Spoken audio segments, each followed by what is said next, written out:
I would just like to reintroduce Dr. Marcelo Saad to the stage now. With the theme, he's going to present on Kardec-Spiritism and its interface with healthcare. Thank you very much. Thanks, Marcelo. Thank you.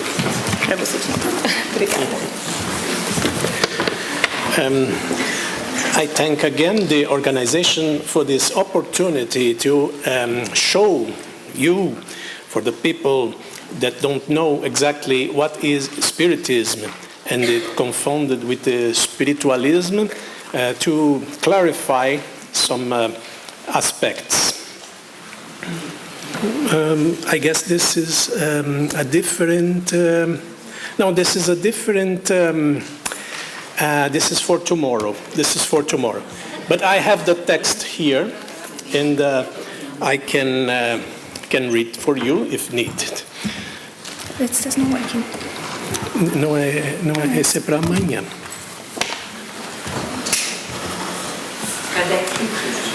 Because the slides for this presentation are always almost illustrative. Not the content is all here with me.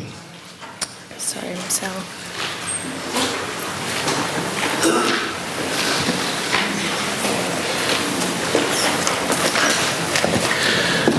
The content of this presentation is a part of a chapter of my book, the book I wrote, I organized it this year. Did you have the leaflets about this book? Did you receive it? Yes, you are receiving in hands, not in the folders, but in hands you will receive another one. It's not this one. Yeah, I think it's this one. It's a small one that you will receive in hands. Yes, the small one. Yes. It's not in your material. It's given to you. Yes. In hands. Okay. So I will talk here about the Spiritism and its interface with healthcare. We start saying that since the late 19th century, renowned scientists from Europe and the United States took interest in anomalous phenomena of consciousness. Special research societies used scientific methodology to study empirical findings that were at odds with conventional conceptions of science. Some researchers went on despite strong opposition from the academic thinking and the great difficulty in publishing results. Commonly, such disconcerting phenomena are called paranormal or supranormal and classified as parapsychological occurrences. Sometimes their explanation is associated with the idea of spirit, meaning the immaterial intelligence essence of the person. Each ancient practice, religious tradition, and contemplative approach has its own conception to explain how consciousness may be independent of brain activity. Among them, perhaps the most structured is Spiritism. So, this is a phenomenon in the late 19th century that are the turning tables that are amusement for people at that epoch, dedicated to entertain people, and that some phenomena occurred, and one person dedicated the life to study this phenomena that is a fun amusement, to study it scientifically. Spiritism is not synonym of spiritualism, but is a particular interpretation of many spiritualist concepts. Spiritism was organized in France by the teacher and educator Hippolyte Léon Denisard Rivaillou, also known by his pseudonym Allan Kardec. By the mid-19th century, he made a rational investigation of communication with spirits. He compiled the answers provided by the spirits for questions regarding the origin of the spirits, the purpose of life, the order of the universe, the evil and the good, and the afterlife. Thus, Kardec was one of the first scholars to engage on a scientific investigation of spiritual phenomena. His proposal was described as follows.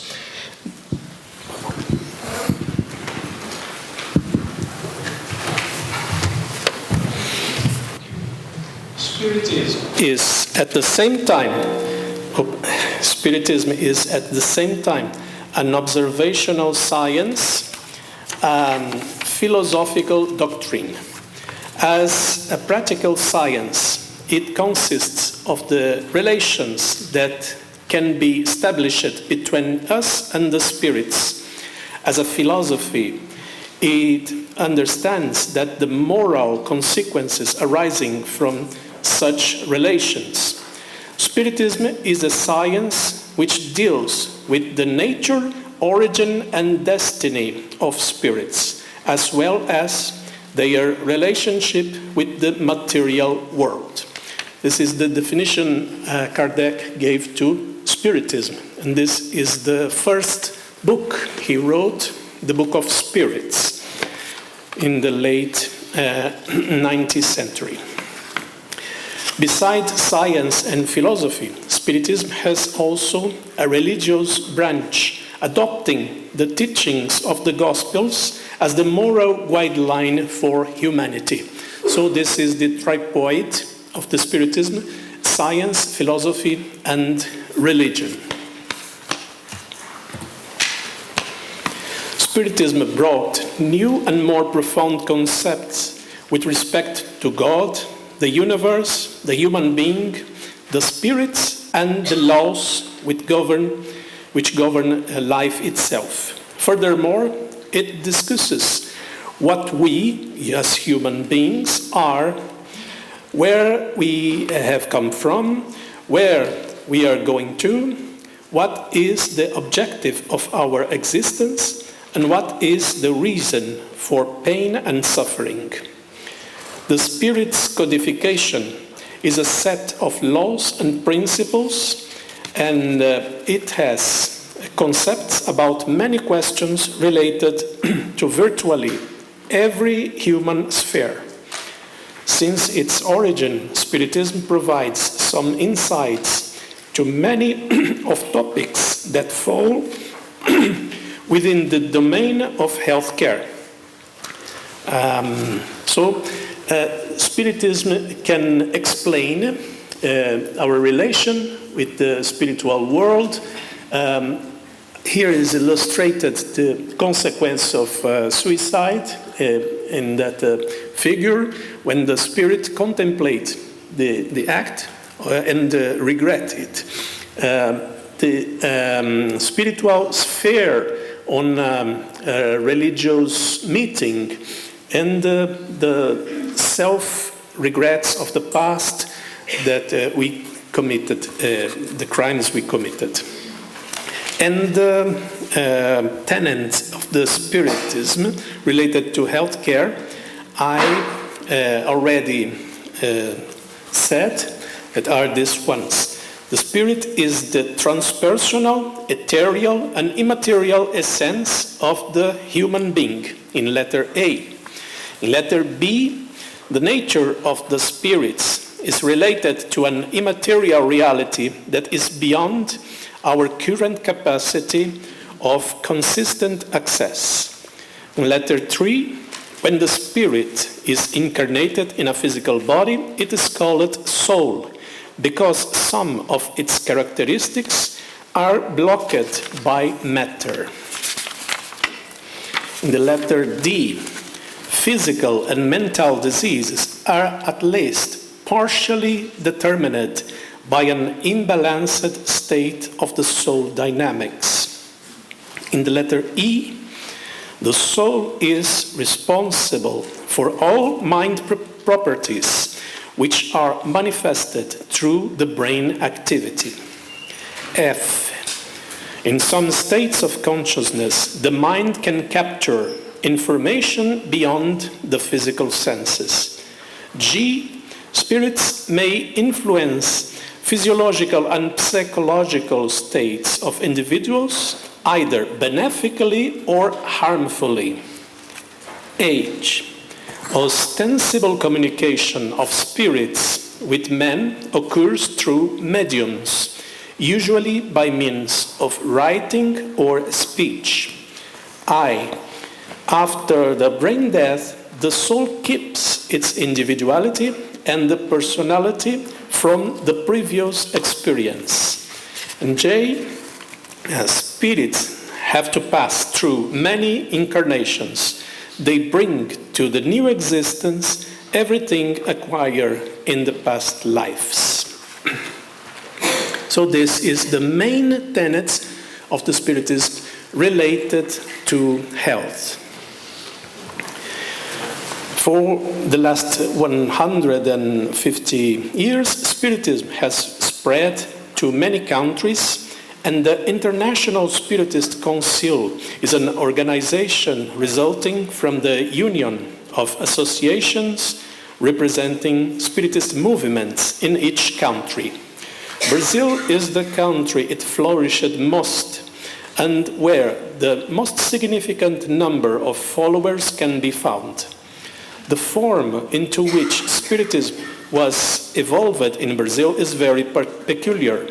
While Spiritism emerged essentially as a like movement, it took contours of a religious denomination in Brazil. The 2010 Brazilian demographic census found Spiritism is the third most declared religious denomination, adopted by 2% of the population, corresponding to 3.8 million people.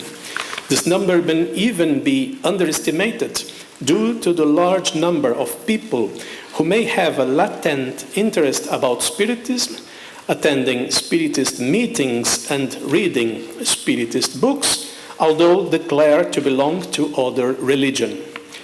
A large portion of the country's population share some beliefs with Spiritists, such as the life after death, the reincarnation, and spiritual influence over people. The Spiritism has many to thank to Dr. Bezerra de Menezes in Brazil, that founded the Brazilian Spiritist Federation. And we also have many to thank to Chico Xavier, already cited here, one of the most prominent mediums in the world, that was cited by Dr. Fenwick. And this culture of Spiritism is so spread that this is the movie in the news about Kardec. Brazil produces many movies related to Spiritism. Netflix available. Yeah. Okay. Spiritism respects all religions and doctrines, values all efforts towards goodness, and works toward peace and fellowship. All Spiritist practices are gratuitous, and as they are and their practitioners do not impose its principles to the beneficiaries. Spiritism is widely identified in Brazil with charitable works and social assistance. The Spiritist Center is the basic unity of organization of Spiritism in Brazil. Since they are not ordinary religious entities, their activities are of many types, doctrinal education, spiritual religious assistance, and social material assistance. Practices commonly developed in Spiritist Center for humanistic support include prayer, doctrinal counseling, fraternal welcoming, and intimate reformation, that is called moral revision of the person. So, Spiritist Center with lectures and activities with young people and the mass of people that go to the Spiritist centers in Brazil. Among the various activities in Spiritist centers, most goers search Spiritism due to physical and mental health problems. Specific therapeutic approaches were developed to prevent and to restore a balanced spiritual energetic state. Counting on the help of benefactor spirits. Spiritist centers in Brazil are highly sought after due to their healing practices. Thus, Spiritist centers work as an informal supplementary health support system. Since faith-based organizations are relevant to public health, especially in the low-income population. Brazilian research on the treatments offered in Spiritist centers showed that the main reason for seeking Spiritist centers was the health problems. In first place, depression, followed by cancer and other diseases. Other motivations, such as relationship problems and disorders associated to mediumship, came only later. The so-called Spiritist complementary therapies, that are a range of therapeutic resources intended to restore health, include the passe, that is the laying on of hands, the dispossession therapy, the release from persistent negative influence of discarnate spirits within a person, that is termed obsession, and the fluid therapy, the magnetized water. This is a demonstration of the Spiritist passe, the laying on of hand technique, assisted by the spirits. This is the disobsession activity when the mediums will help the person to release from a bad influence of other spirits.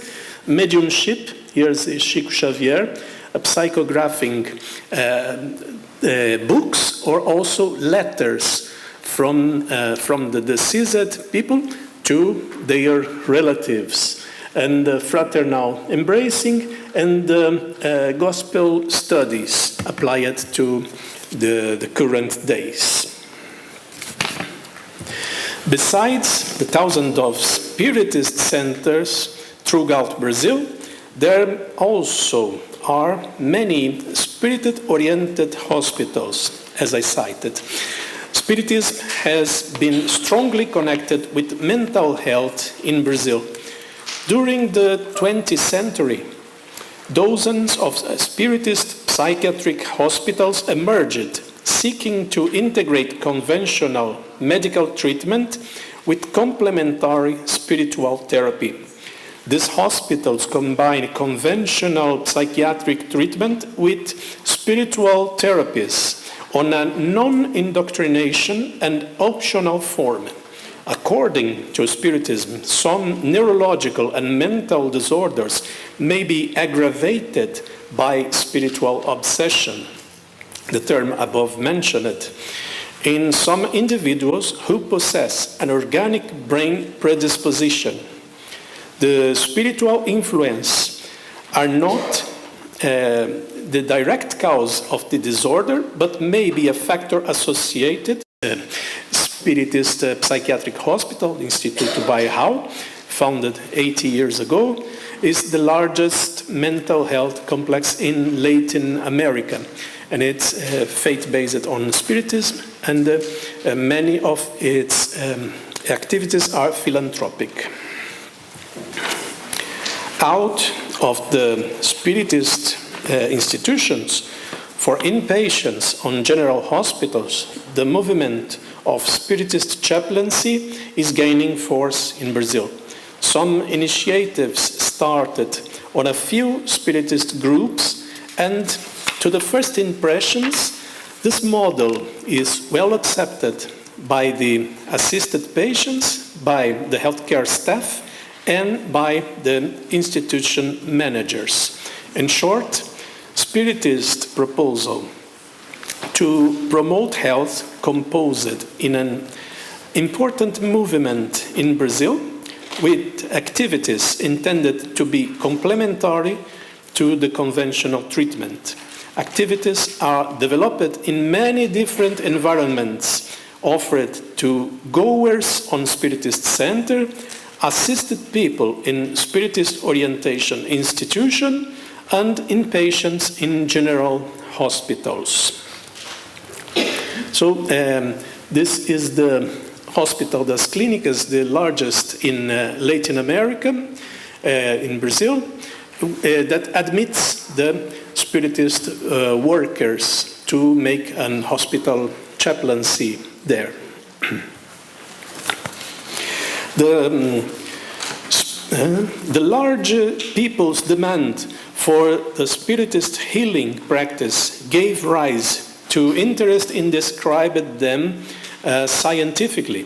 Thereyat, in 1968, a group of Brazilian physicians interested in the interface between medicine and Spiritism doctrine created the first Spiritist Medical Association.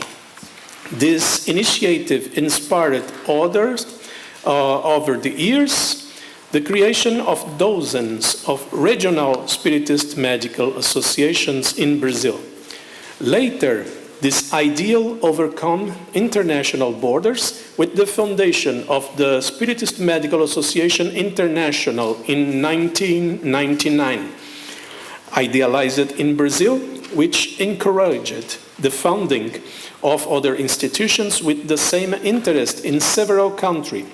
Currently, there are 10 other national Spiritist medical associations in the Americas and in Europe, besides the Brazilian one. The newer one is hosting this event, the British Spiritist Medical Association.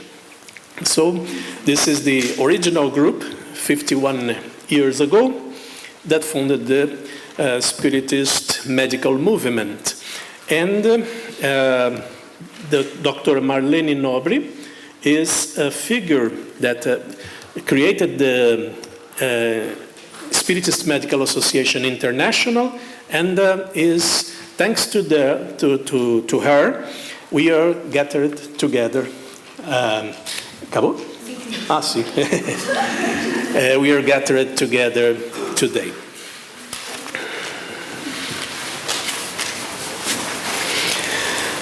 The Spiritist Medical Association aims to a change to a more humanized medicine with a pretension of presenting to the world a renewed vision of the human being. Along these decades, all the Spiritist Medical Association developed many actions related to education, research, and assistance. The Spiritist medical model of health and treatment ventures to fill some gaps in scientific knowledge, thus accelerating the advancement towards a paradigm shift in medicine. Conventional clinical approaches may be enriched with open-minded debates about issues such as the relation of spiritual body with health, reincarnation as a cause of some diseases, communication with spirits as cause of some disturbances, and healing process through spiritual energies. all the spiritual medical associations develop continuously many actions to study these principles, aiming the clinical application of their findings. Some members of Spiritist Medical Association of Brazil published their research on reputable, peer-reviewed medical journals. The more recent publication is this book we organized this year, where I wrote a specific chapter about Spiritism and medicine. Many Spiritist dictates have potential to answer some questions about the human nature, which can contribute to understanding some unexplained or misinterpreted phenomena. Some phenomena elicit special interest as they have direct connection with healthcare practice. These phenomena include the unconventional healing processes, such as the laying on of hands, the distant healing intention, and the spiritual trance surgery. Also includes odd mental processes delivering uncommon information, such as the communication with deceased and the memories of past lives, and transcendental consciousness in extreme situations, such as the near-death experience and the end-of-life experience. These are some activities of the Spiritist medical movements, activities in Europe, activities in Brazil with 2,000 attendants, in universities, and in publications in good journals. The possibility of the existence of the spirit and the resulting implications for medicine for this conjecture is a thorny but needful field. A paradigm that includes the spirit would broaden the concepts of health, disease, treatment, and care in a true biopsychosocial spiritual interpretation of the human being. The proponents of the Spiritist medical model think that many Spiritist concepts are correspondent and complementary to the scientific conjectures of non-local mind and brain-independent consciousness. In conclusion, nearly 150 years ago, on its creation in France, Spiritism was conceived as a scientific, philosophical, and religious system for human development. At that time in Europe, the scientific aspect prevailed, supporting research of some psychic phenomena. More than 100 years ago, in Brazil, the religious dimension prevailed alongside with practices for health purposes. About 50 years ago, the Spiritist Medical Association structured the possible interface between medicine and Spiritism, following a scientific methodology. Currently, scholars and researchers linked to this ideal are trying to sew all these fields in a continuous fabric. Who knows if in the next 50 years this constant dialogue joining science, philosophy, and religion will fade away the borders between these disciplines. At this point, the humanity will face a real paradigm shift with deep consequences for healthcare. The so far experience of the Spiritist medical model may serve as a roadmap toward this new reality. This is my message, and I thank you for your attention.